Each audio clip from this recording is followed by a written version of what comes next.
titles yesterday, but they have those titles back, so you can get them up at the bookstore. To introduce this grand fellow here, we have another grand fellow that's following his footsteps, Zeke West. Hello, everybody.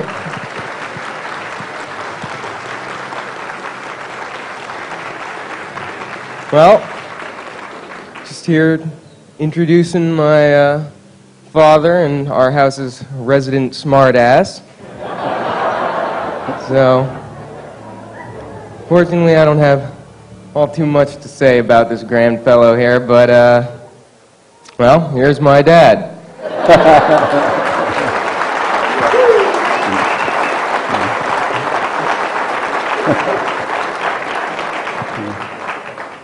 Well, that was good, because if I'd introduced myself, it would be this glowing report that would probably take up 20 minutes of my talk, so now I'm introduced.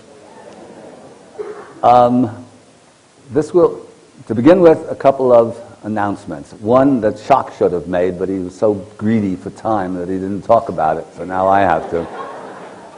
And that is that the long-awaited GEO panel that we've been talking about for 4 or 5 years, we are now actively pursuing. This has not taken place. Everyone says, why don't those guys let you in with your geologists? For a change, it's not the Egyptologist's fault, it's ours. And specifically mine, because I'm one of these rare people born with not just one but 2 Achilles heels, and both of them are organization. So we have managed not to get this thing off the ground, but now we are really actively pursuing it. Shock and I have put the language together to go after. I think maybe not all of you know this, what we want to do, and we have a verbal agreement with Zahi Hawass, who, as many of you may know, but some of you may not know, I now have, through a remarkable miracles do happen, and we are now on quite good, even better than amiable personal terms. He still trashes everything alternative in public, but on a personal level, we're getting on quite well, and in fact, recently he was in Sedona with person who does, my friend who does my trips for me, Mohammed Nazmi, and I got a call from Mohammed saying, got to call Zahi quick. He wants to invite you personally to this big party that they're having at the Metropolitan Museum of Art when they're opening up this new Luxor museum. So I will be there next week, personally invited by Zahi Hawass, and there will be there.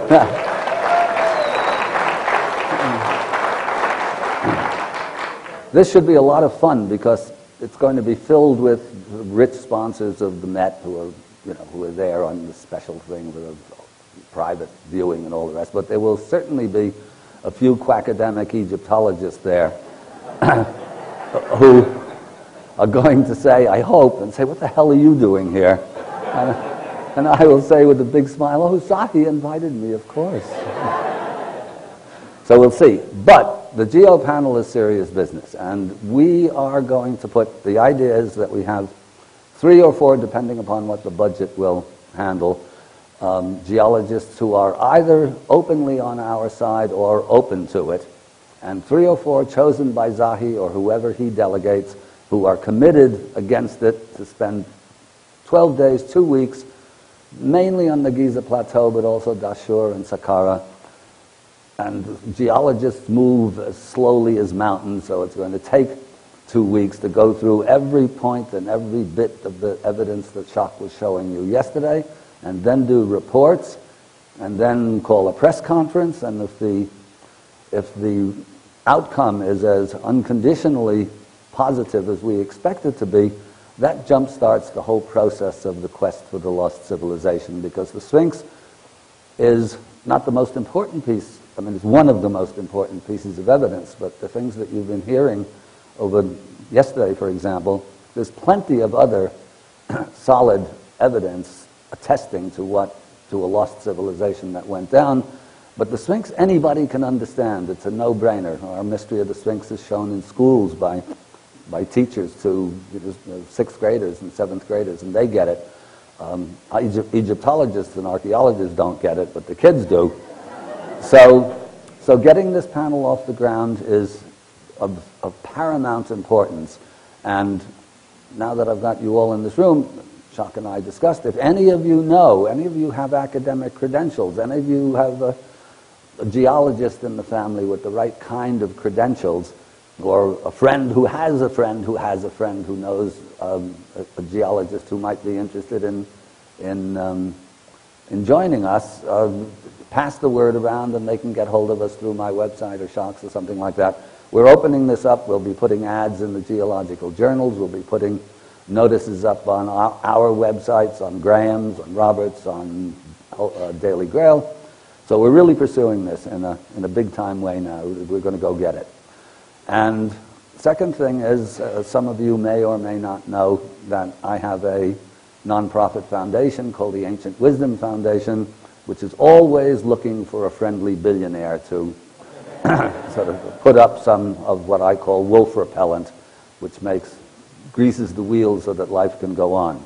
Third thing is, as you know, I do my trips, and I have them planned for the next one. Actually starts October 23rd, but there is room on there. If anybody wants to jump up right now and write out a check, I can get you on that one. Otherwise, December, January, February, there are trips. If you haven't seen Egypt through symbolist eyes, even if you've been there, you really haven't seen it at all. And I'm getting on. I mean, as long as I can climb up the Red Pyramid, I'll keep doing them.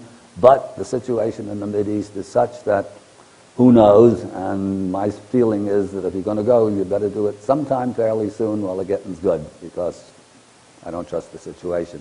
When you get to Egypt itself, I mean, you don't feel dangerous. You get there 2 days, and unless you've got CNN on, you say, this is the safest place I've ever been in. I feel much safer than I do walking around in Los Angeles. But anyway, so those are the three announcements. Now, with this talk, I'm going to start, I hope, if I can manage to keep to the schedule, the first 20 minutes or so. Symbolist Egypt, Jacques handled all of the geology, and so I don't have to go into that now. Here's our picture of the Sphinx, which anchors the whole, let's say, the whole quest for the ancient civilization. But it's the doctrine that is associated with it that establishes the importance of it, because if it's just an old ancient civilization that died, it's a curiosity. If that ancient civilization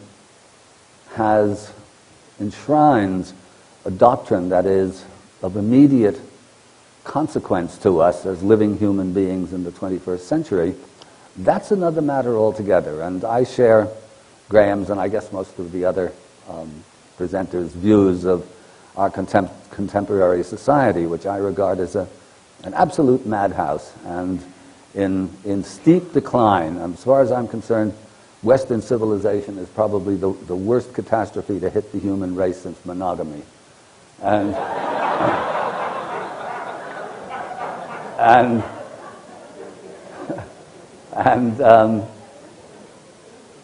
it is a morass. And getting out of it, this will be the second part of the talk. The only way out of it, I mean, nobody's going to stop global warming. Nobody's going to produce to bring down the population from the 6 billion that it is now. Nobody's going to do any of these things physically, probably, or nobody's even going to realize, or not enough people are going to realize that it has to be done before it's too late. But it can be approached through ideas. And I'll get into this later. First, I'll talk about symbolist Egypt itself, concentrating or emphasizing the doctrine itself and the cosmological aspects of it. And then we'll do a quick run through of Egypt itself, because that's probably the only civilization when we've talked about a few of the presenters, the Kali Yuga, the Yuga cycle, that it's a progression, that it is a cycle that goes like this, up and down. And for the most part, it's hard to appreciate that visually, even textually, and it's a very complicated subject. But when you go through Egypt from beginning to end, and let's say the Sphinx here This is the beginning, way, way, way, way back. Oh, yeah. I'll interrupt myself for a second here.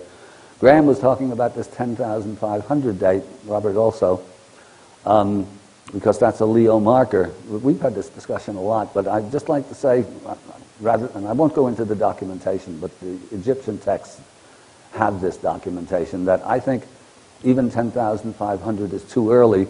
This big catastrophe hits about 12,000, whatever it is, 12,000, 11,500 BC, the comet strike or whatever it is. Ice Age comes to an end, all the quaternary extinctions, all the woolly mammoths and the rhinoceroses and all the huge land mammals die. There's chaos all over the earth, and this is around that 10,500 date. So I don't think that the human race is in any position to put up Sphinx and pyramids around that date. On the other hand, the Leo marker is very convincing. The knowledge of precession established in very ancient times is now, I feel, quite commanding. Hamlet's mill has been implemented by a number of very profound and very coherent and cogent scholarly works. So I think the Sphinx should go back still another precessional age to 36,000 BC, which strangely enough correlates to Egyptian texts themselves and to references in the Vedas that talk about the establishment of Vedic civilization around 40,000 years ago. This is one of those things that at some point we hope to address with our geo panel. In any event, so Egypt is at its Egypt as an exemplar of the Kali Yuga or of the Yuga cycle in action is a very, the picture is worth 1,000 words, they say. I don't know if it's worth 1,000 of my words, but nevertheless, the pictures are the pictures. And so we will go through now the sort of, I call it the sacred chronology or the sacred cosmology of Egypt. Okay, and this all begins with the genius with the unpronounceable name, R.A. Shwala-Dulubich, who, as a practicing alchemist and expert in the Hermetic sciences in 1937, went with his wife and stepdaughter to Luxor, and in walking through the temple of Luxor, he was fully prepared. I didn't know this. Is something I just realized recently. An interesting book that came out in France on Schwaller and the Alchemical Revival. It's a book called Fulcanelli and the Alchemical Revival by a woman named Geneviève Dubois. I don't know if they've got it in the bookstore here, but anybody seriously interested in the whole Schwaller saga should look into that one. So anyway, apparently, contrary to what I originally had been told, Schwaller was prepared to see in Egypt the source of the Hermetic practices, alchemy, astrology, magic, and so on, that he was, Neoplatonism, that he was so involved in France shortly after the turn of the last century. And it was in Luxor, in this strange asymmetric temple, that he walked through and had what mystics call a revelation, and artists call an inspiration, and scientists call a hypothesis formation, to make it sound as boring as possible. And that hypothesis formation was that this weird ruined structure, and believe me, when you walk through there, you wouldn't see this unless you were prepared for it, an exercise in mathematical harmony and proportion.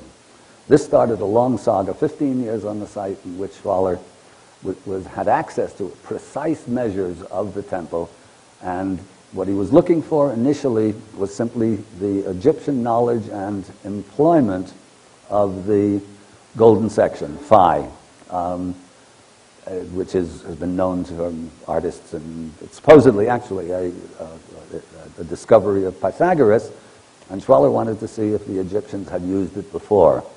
So within a very short space of time, a month or so, we realized not only did the Egyptians have the golden section, they also had the diatonic scale and several other musical scales as well, and that these were employed or deployed or commanded the proportions of this extraordinary temple in a manner so sophisticated that it was way beyond anything the Greeks later used. And this is not trashing the Greeks. The Greeks themselves, there's an excellent book called Black Athena, the Afro-Asiatic roots of Greek civilization, by a very solid scholar called Martin Bernal, which demonstrates that the Greeks, as the Greeks themselves acknowledged their wisdom came out of Egypt, and maybe other places in the Middle East, and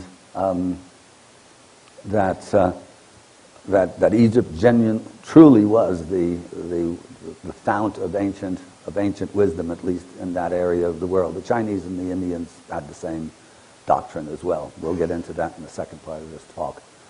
So here are, and then Schwaller realized, having,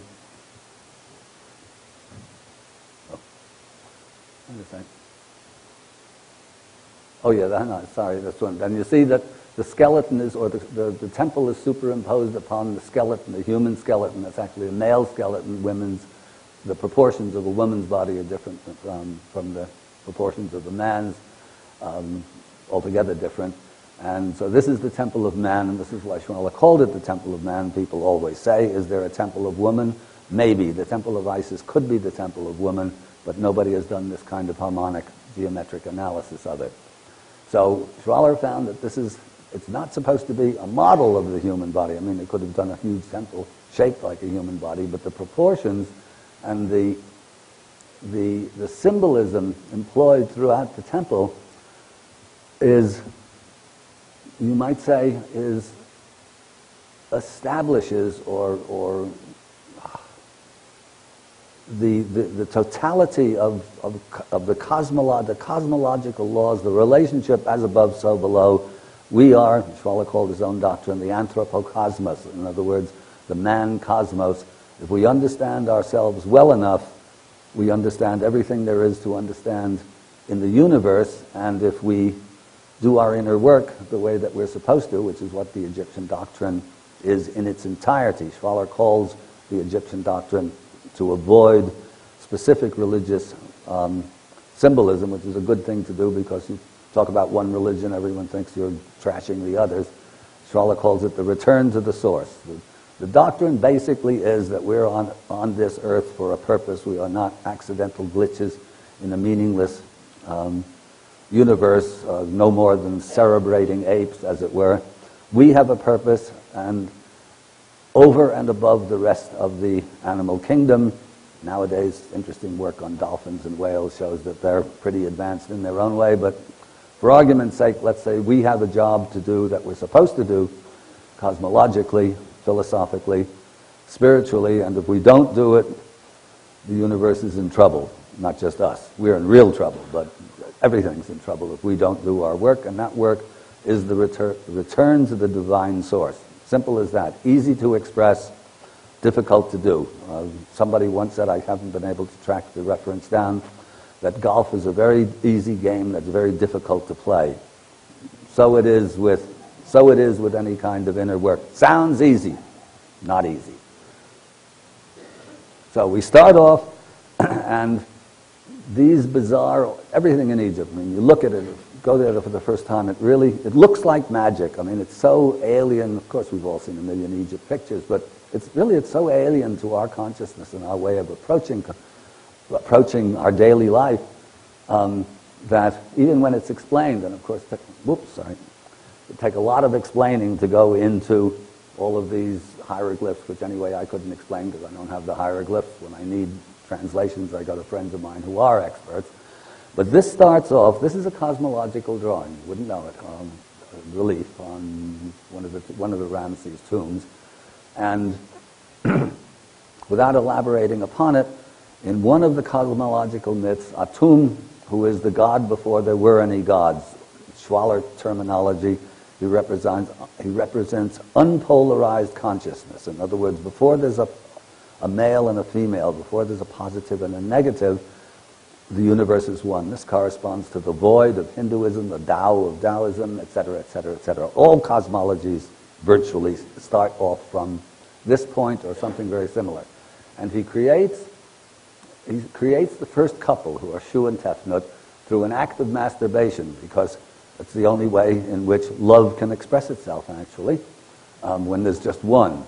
And over here, well, it's good that there are two, because So, and what's interesting here is, I mean, a lot of things that are interesting, but these little serpents on their tails with the divine heads on them are called the sperm of Atum. Now, these are sperm cells, very clearly. They're not normal cobras or the other kinds of serpents that you see in Egypt. The texts say very clearly these are the sperm of Atum. How do they know that? It takes a pretty powerful microscope to know what a sperm cell looks like. A very powerful microscope. But they know it. And they know it in, I think I know how they know it, and maybe I'll get into it later. We'll see, because time goes on. So anyway, that's the beginning of the universe, as it were, or one of the, the Egyptians have several cosmological myths that complement each other. They don't, it's not that they were warring priests, as the Egyptologists would believe, but rather that they're coming at the same story from different points of view. Okay, and now we're more in cosmology. Unfortunately, it's stuff like this that New Age factions get hold of, and there's a whole big palaver out there that this is really a cathode ray tube. And it sort of looks like a cathode ray tube, but it isn't. It's in the bowels of the earth. It's in one of the crypts of Dendera. And you see what it is? It's a serpent, which actually, according to Schwaller, the water snake represents the first wave form energy after the first, in other words, another way of expressing the first male and the first female, because a wave form is positive and negative. And you see that coming out of a lotus flower is another cosmological symbol, symbolizing actually its roots are in the earth. It grows through the water. It flowers in the air, and it sends out the sort of the odor of sanctity. This exquisite perfume. You're a cartoonist. How do you draw a smell? This is the odor. This is the envelope of fragrance that surrounds the lotus, which recent scholarship has shown the blue lotus is, in fact, has hallucinogenic properties. So I'm very busy when I'm in Egypt trying to get some blue lotus so far without too much success. Now we continue. Now we're going through the cosmology. There is Tauret, the hippo, the crocodile on her back. At the axis is an astronomical ceiling. This is the axis of the universe. Tauret represents becoming, pregnancy, gestation, birth. This crocodile, for obvious reasons, represents death. So here you have wedded together the central principle of life in the universe anywhere. And a word here, we'll go through a little bit more of this as we go along. The animals are chosen by the Egyptians very carefully because they're not worshipping animals as the academics would have. The animals are the best example of the embodiment of what you should embody a certain principle in. So the hippo represents pregnancy and gestation, because what could be more pregnant than a pregnant hippo? And also because it's the only land animal that gives birth to its young in the water, and life springs from the primeval waters. Even in today's evolutionary theory, they talk about the prebiotic soup, which Campbell's used to produce in the very old days. Now, more cosmology. This is Nut, the sky, who in Egypt is feminine, and Geb, the earth, underneath, who is masculine, often shown with an enormous phallus. So this may be one of the expressions of the fall of man, and I'm not being casual there, actually. But it's very peculiar. It works both ways. We used to talking about Mother Earth, but it's equally valid to talk about the sky as the matrix of all. Actually, it's probably more accurate, and the inseminating agency as masculine. Anyway, that's how the Egyptians did it. This is a ceiling, and this is off one of the papyruses. Now, further down in the cosmology, this is processional. The ram of Ammon. Ammon takes over as the chief deity or the chief principle of Egypt. Remember, I didn't say this. As soon as you call the gods, it sounds superstitious. If you think of them as cosmic or organic principles, suddenly it throws the whole discussion into another category. So Amun becomes, around 2000 BC, the chief principle or guiding religious principle of Egypt, and his symbol, one of his two symbols, is the ram. He's referred to as the great ram in the sky. Well, that matches almost exactly the ingress into Aries, and the great ram in the sky almost screams out procession to you. And we continue. Now we're into some of the gods and the goddesses themselves and why they're chosen for their role. This is Sekhmet, who is the consort of Ptah. Ptah is the architect of heaven and earth, and he's always shown in mummy wrappings with only his hands free, clutching the emblems of power. It is Sekhmet, his consort, who does all of the work, and she is the lioness. She's also the goddess of vengeance, or associated with vengeance, retribution, war, etc., and healing, but healing by fire. And she's a lioness because, again, in real life, the lion, the male lion, has a good time of it. He just sits there doing nothing. He doesn't do any of the hunting. His basic job is to keep the other males off the ladies, and the female does all of the work and all of the nurture and all of everything that has to be done. So the Egyptians were quite wise. That's how it should be done. And see, if I had longer now, I'd tell a whole bunch of jokes about this sort of subject. We don't have long enough. Okay, now here's Hathor with her cows, with the strange triangular face, which looks very un-Egyptian, and her cow's ears, the strange headdress, and column going down here.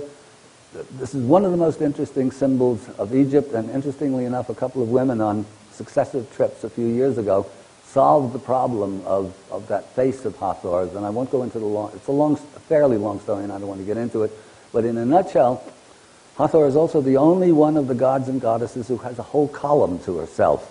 None of the other gods is there a column. Everything is lotus and papyrus, again, for symbolic reasons. But to cut it short, Hathor is one of the expressions of the cosmic feminine. Her name actually means Hathor, means the mother of Horus.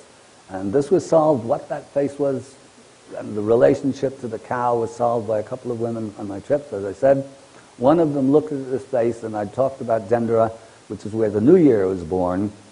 It was celebrated in Egypt. So it's the birth of the New Year, and by extension, the birth of the cosmos, celebrated at Dendera. And earlier on, again, another woman on my trip said, well, John, the place is as dark and as not oppressive, but it's a very dark place. And she said, because it's the womb of time. It's meant to be dark. And then on another trip, years later, I was talking about this story, but still this mystery of this weird face. And she said, well, John, look at the shape of it. It's the shape of a uterus, and those are the fallopian tubes. And I said, right, perfect. The mother of all, the cosmic feminine, is in the shape of a uterus. And still another woman came along on another trip and said, yes, but it's a pregnant uterus, mother of Horus, house of Horus, not a deflated Horus, which in fact, when you see a schematic of it, looks exactly like a cow's skull. So all of a sudden the symbolism makes perfect sense. And then I did my homework and found that actually an Egyptologist had noted that some 60 years ago, an expert on talismans, but nobody had paid any attention to him. In fact, uterus symbolism was common through the ancient world. He wrote a book, or a long paper, called Uterine Symbolism in the Ancient World. So this stuff has been around forever, and we only go by fits and starts piecemeal, rediscovering it. Now, more things. These are the rearing cobras at Saqqara. These represent, same as in India, the Kundalini energy risen to the third eye. You see other illustrations of the pharaoh's diadem with the cobra coming from the third eye. Why should that be? Well, because the Egyptians understood the same understanding as the Hindus, just expressed differently, of the Kundalini energy. So all of this stuff is known in ancient times. Now we have more symbols. I want to get going here, so we're going to skip some stuff. Okay, this is the weighing of the heart. This is the weighing of the heart. The heart, this becomes Judgment Day in Christianity. Christianity actually, has its roots in Egypt. There's a ton of material on this. Basically, you could say that at its best, Christianity is remedial Egypt. It's Egypt that's lost the science. And Judaism is actually portable Egypt. You can take it into the desert with you. You don't need a temple to celebrate it in. Anyway, the heart is the seat of conscience, which recently actually is getting some press, that the heart is not just something that pumps blood. It actually is, it has, let's say, its psychological qualities. It's being established. The heart has to not outweigh the feather of justice or the feather of truth. If it does, whoever the deceased is gets thrown to this composite monster animal here called Amit, the eater of the dead. And effectively, it doesn't mean that you go to hell. You go to Los Angeles, actually. You don't go to hell, but your name dies. It's as though you have never lived. It's oblivion. Now, we go back.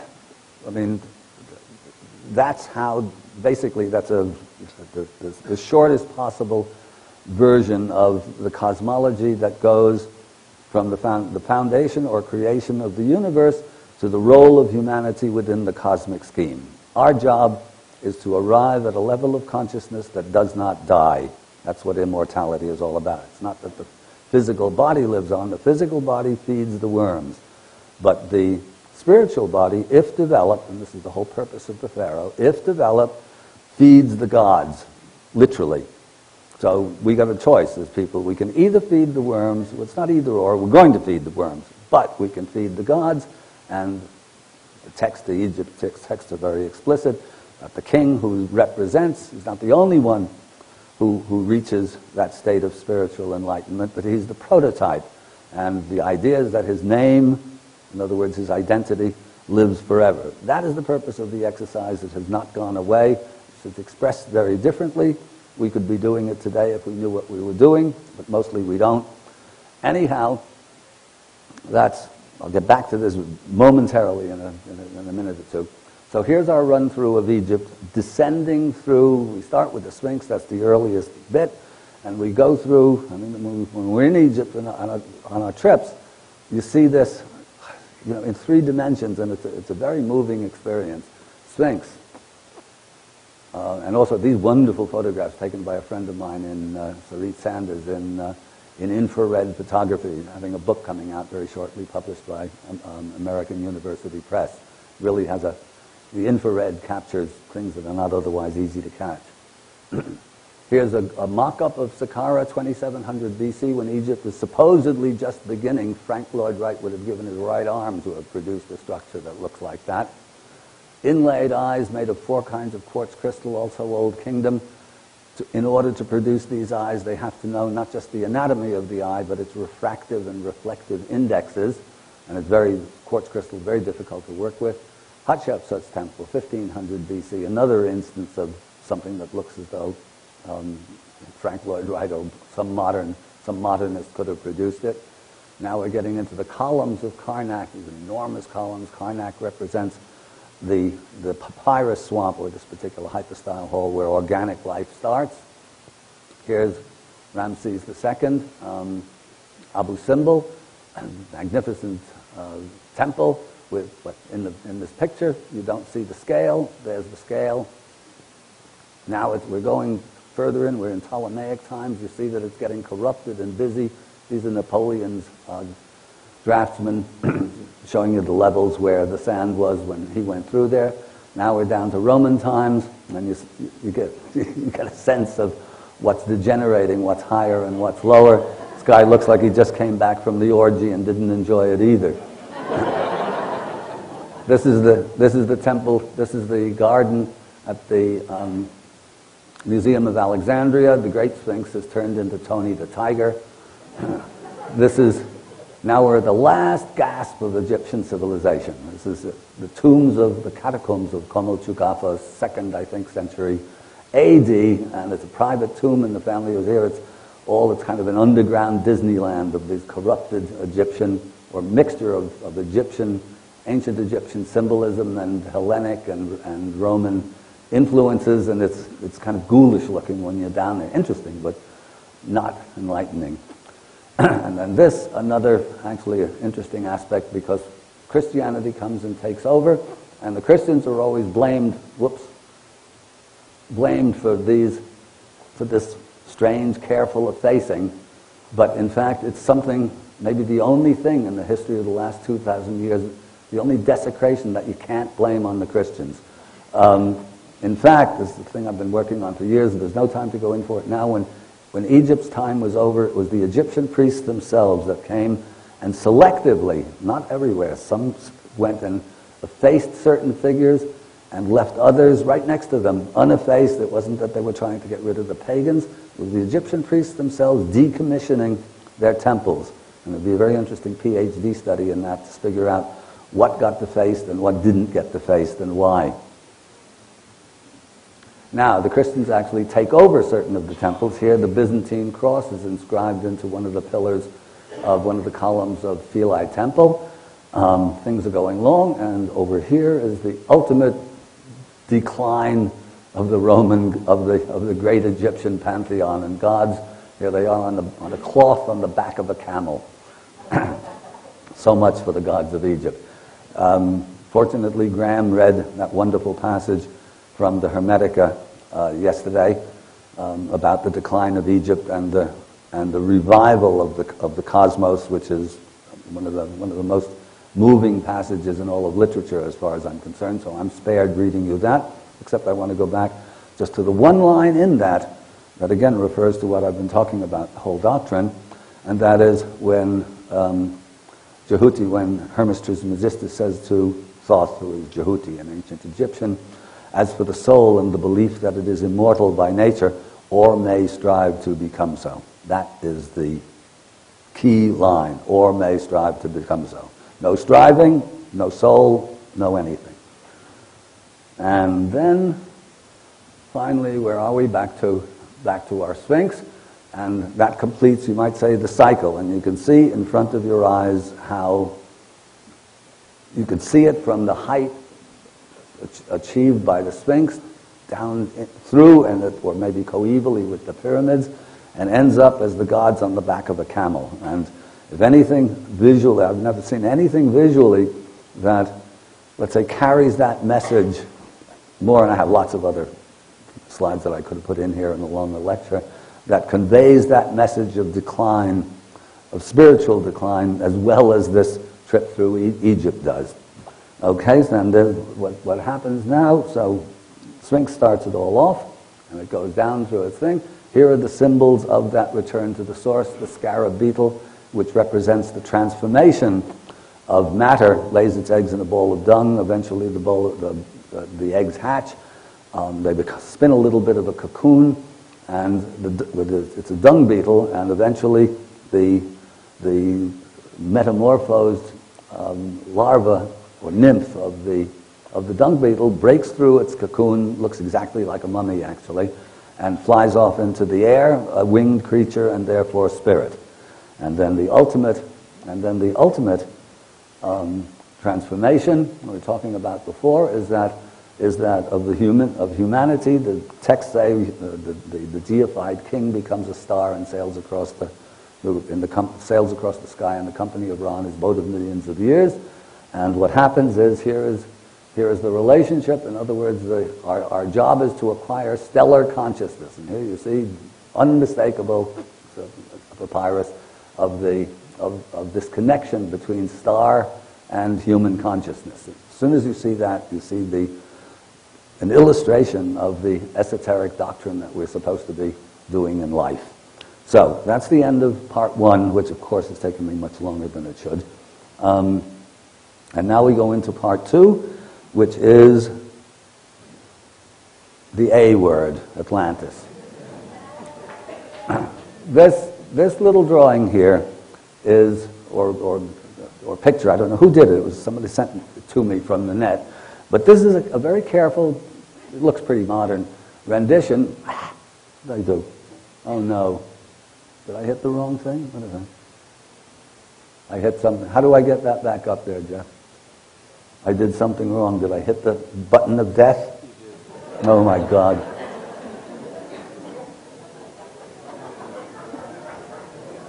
Huh. Okay, it'll come back. There's no more, I don't have any more documentation for Atlantis because there is none.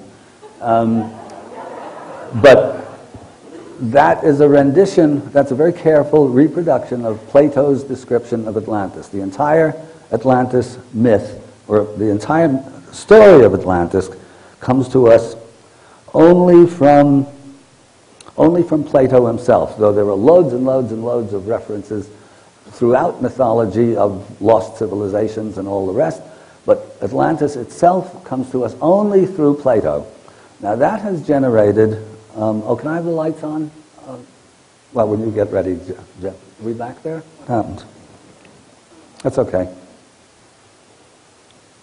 Only through Plato do we have that Atlantis myth. And for Atlantology, the hunt for Atlantis, really begins seriously only in 1888 when Ignatius Donnelly, a remarkable man and a remarkable scholar, wrote his book, Atlantis, the Antediluvian World, where he found a lot of evidence. I'm not going into that evidence now, but subsequently, anyway, this is what Atlantis is supposed to look like according to artist's impression of what Atlantis is supposed to look like according to Plato. So Ignatius Donnelly wrote his book, and then sporadically over the years, over the next century, a number of people have gone looking for Atlantis. Story came out, Edgar Cayce had his own channeled vision of Atlantis, and people have gone looking around, and various candidates have come up. In Bimini, divers went off Bimini where Cayce said it was supposed to be, and found some artifacts of sort, and these were trashed by geologists, but now it turns out really that the geologists themselves were doing a hatchet job. There is something there. But in the last 10 years or so, a whole bunch of different candidates have come up for Atlantis. You may have seen some of it, particularly on the web, but sometimes it makes press in the mainstream press. And the candidates are numerous: Atlantic Ocean, Antarctica, Arctic Circle, Ireland, Spain, Cyprus, coast of Cuba. The trouble with all of these are interesting. All but one off the coast of Cuba, is probably an ancient civilization of some sort. But what the Atlantologists do, unfortunately, is they take what corresponds to Plato's myth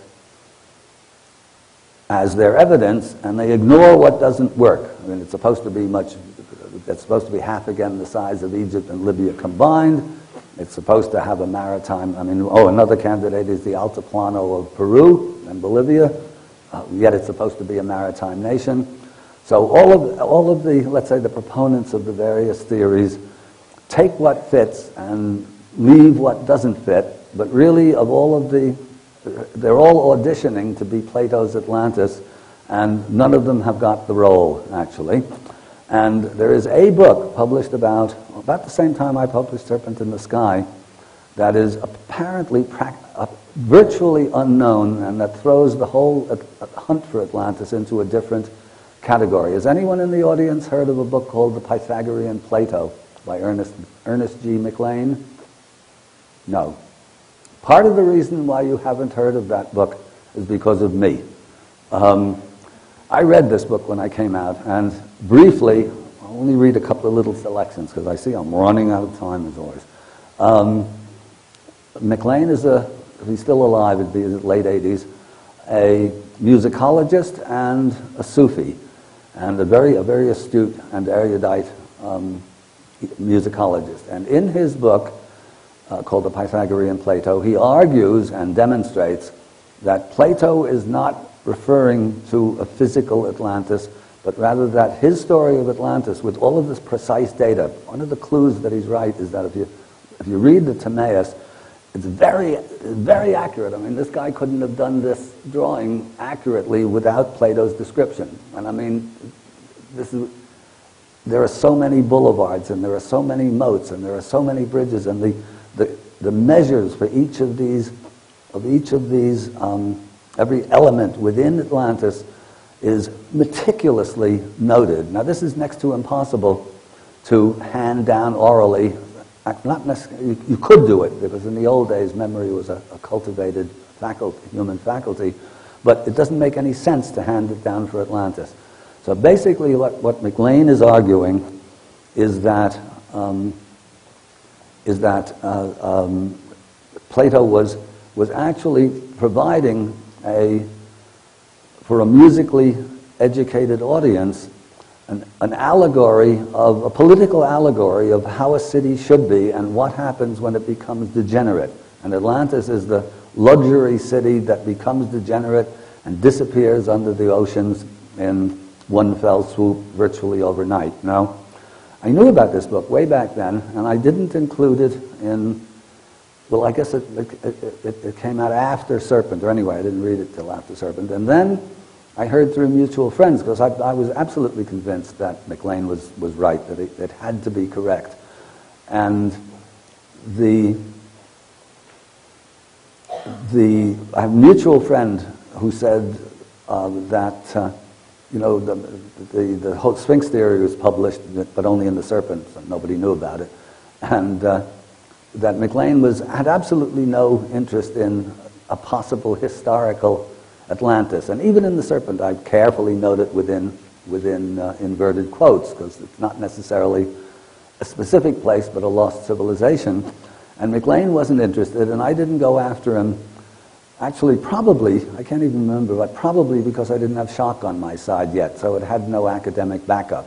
And then I just forgot about it, and over the course of several writing appendices for Serpent, I could have noted it, but I just forgot, and then with this latest 10 years spate of Atlantologists coming up with Cyprus and Ireland and Altiplano of Peru, I suddenly remembered, gee, it's high time to get something to publish, because this is a very obscure book, and it is in print, that this should be entered into the equation, and anybody looking for Atlantis should read this first and see if they can refute it in any way, shape, or form. Now, I have some passages here that I was hoping to read, but of course, windbag that I am, I go on much too long, and the passages take too long to read.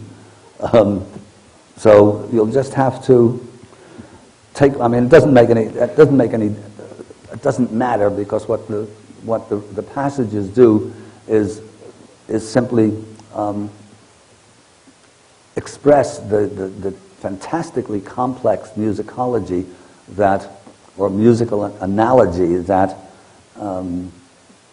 MacLean derives from that Atlantis myth, and he can't be wrong. I mean, everything fits, and it relates different kinds of Greek tuning systems that are well known to each other, and the tuning system that applies to Atlantis is different, which is the civilization that dies of its own excess. Sounds sort of like today. And just the Pythagorean tuning that is effectively eternal, because it's a city based upon necessity, as it were, and the worship of the gods. And the whole thing makes perfect sense. So anybody keen on Atlantis should get themselves a copy of the Pythagorean Plato, and I think it should, if the word gets out, all Atlantis hunters should read this book before they do any more hunting, which doesn't mean that they shouldn't hunt, because the things that are being found, and there should be, if the Sphinx theory is correct, plenty of stuff under the water. Graham was illustrating some of that yesterday. It almost certainly isn't the Atlantis that Plato was inventing. He took the story, as he said, probably from Solon, as the bare bones of a civilization that went down under catastrophic conditions, and then converted it into a musical analogy for the instruction and amusement of his own pupils, who were highly musically educated. So, very interesting. Now, 10 minutes for the magical mystery topic. Civilization, any society is based upon ideas. Sometimes it doesn't look it, like ours, for example, looks like an absence of ideas. Nevertheless, every civilization is based upon ideas. Victor Hugo, the French poet, André Gide said, notre meilleur poète, hélas, our greatest poet, alas. It's sort of a French Milton. But he said there is one thing strong, most of you will have heard this, there is one thing stronger than all of the armies in the world, and that is an idea whose time has come. Good Victorian that he was, Hugo rather assumed, or seems to have assumed, that an idea whose time has come is a better idea than the idea it replaces. This is not necessarily so. Fascism was an idea. Hitler was the expression of an idea. This is not a good idea. We now live in what I call the Church of Progress. And the Church of Progress has its own Jesuits. They are science, education, and the press. And it expresses a particular set of ideas. Our society is what it is because of certain ideas. There is no God, there is no divine. Sacred is another polite word for superstition. Everything is material. If it isn't scientific, if it isn't scientifically demonstrated or demonstrable, it doesn't exist. It's superstition. Basically, more is better. And above all, or let's say underlying all of this, the idea that evolution goes in a straight line and progress is evidence of, even though certain Darwinians would deny that this is what they're doing, they are doing it.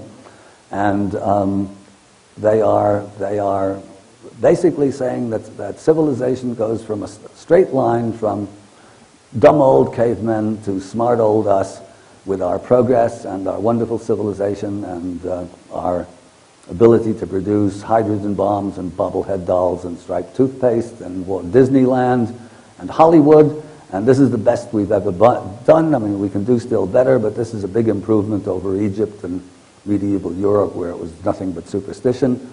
Underlying what buttresses this entire Church of Progress, the dogma of the Church of Progress, is one single doctrine, actually you might call it, or one single theory, which is the Darwinian theory of evolution. And this is called, I don't know how many of you have been following the debate which has heated up over the last few years of intelligent design versus Darwinism. Unfortunately, because science makes the dogma, education inculcates it, and the media disperses it, the intelligent design guys who have, the evidence is all on their side in a certain way, but basically they don't know how to fight. They're sort of like Democrats. Democrats of science. They simply don't know how to get their own words, their own evidence out there. And, well, it's a few minutes here. So this has been a hobby horse of mine for a long time, and as I said yesterday, what got me to shock, what convinced me that he was somebody I could work with, and he could work with me, was this dismissal of a very prominent, at the time, evolutionist, who wasn't even actually a biologist, many of them are.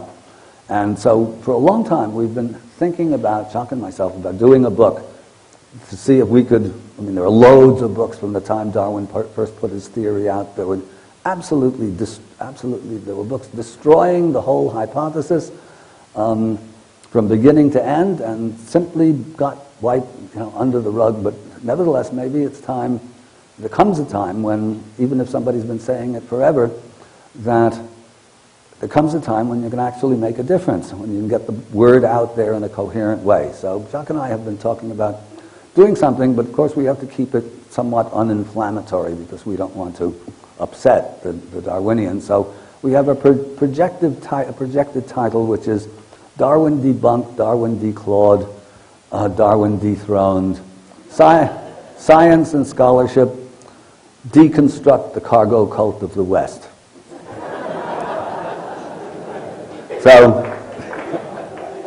now, in the couple of minutes that we have, because I wanted to go into more of this, I wasn't going to get into the evidence because that takes too long, but I want to approach this from a position that's, it's hard to imagine that somebody hasn't come up with this before. If you Google up evolution, you'll find 210 million hits or entries. I read through about 199 million of them, And I couldn't get it all in before coming here. And to the best of my knowledge, there's a key to exposing this fraud for what it is, and that key is language.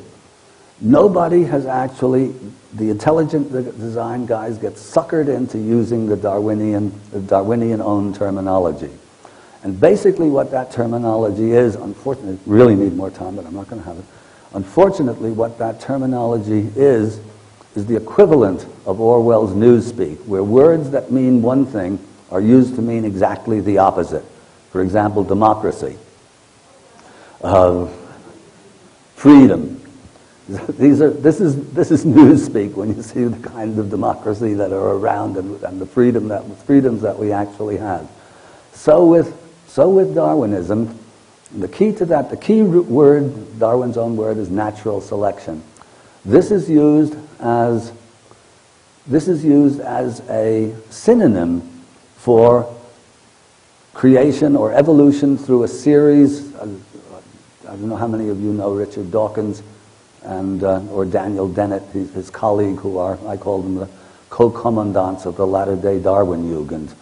And it is Dennett who coined the word, arguing with some very erudite opponent of Darwinism. Well, science knows it's just a series of lucky coincidences. If suddenly you called it the theory of lucky coincidences, the whole thing would start sounding somewhat less scientific. But if you look at natural selection, you see that natural is used as a synonym for accident, for haphazard. Well, the objective of the exercise is to prove that nature is an accident. If you call the defendant at a jury trial the guilty, the trial is over before it begins. And nature is nothing but an exquisitely organized, hierarchically perfect conglomeration. In other words, it's perfect organization, and you can't call it natural. You have to prove that it just happens.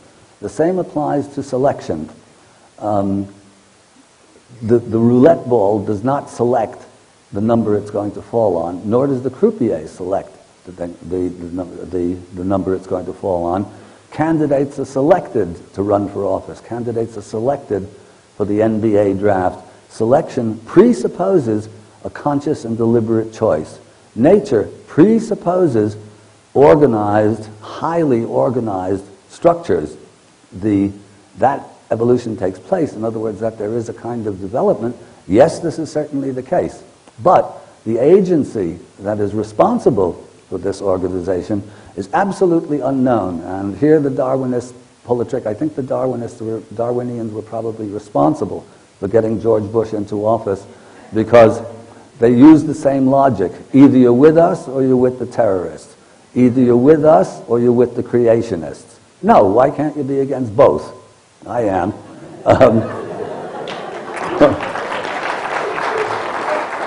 So, to cut it short, look at this, I'm going to cut right on time. Natural selection, when you look at it, natural selection is to science what Santa Claus is to Christmas. An indispensable marketing ploy. It is an indispensable marketing ploy with no observable validity. In other words, no one has ever observed natural selection at work. But Daddy, says your 5-year-old son, Santa Claus is everywhere. Look, he's at Walmart, he's at the mall, he's ringing a bell on the street. Of course there's a Santa Claus. But if you're a good daddy, you don't tell him that really Santa Claus is just a big fat guy who's out of work and conning your parents into getting you presents that you don't really need. So it's basically the same with evolution. Wait, let me just find this here. All right, quick. I have a line here. Wait a minute.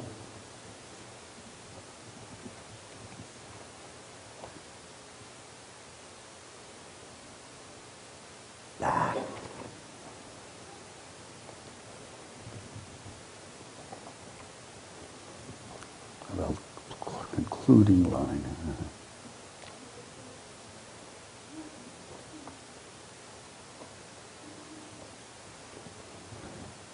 Oh, well, wait a second.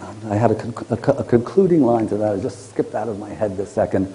But basically, that's what it is. I mean, the 5-year-old son you leave with Santa Claus, but your 50-year-old Darwinian has to be shaken up and realize that the language he is using is inappropriate to what he is trying to demonstrate.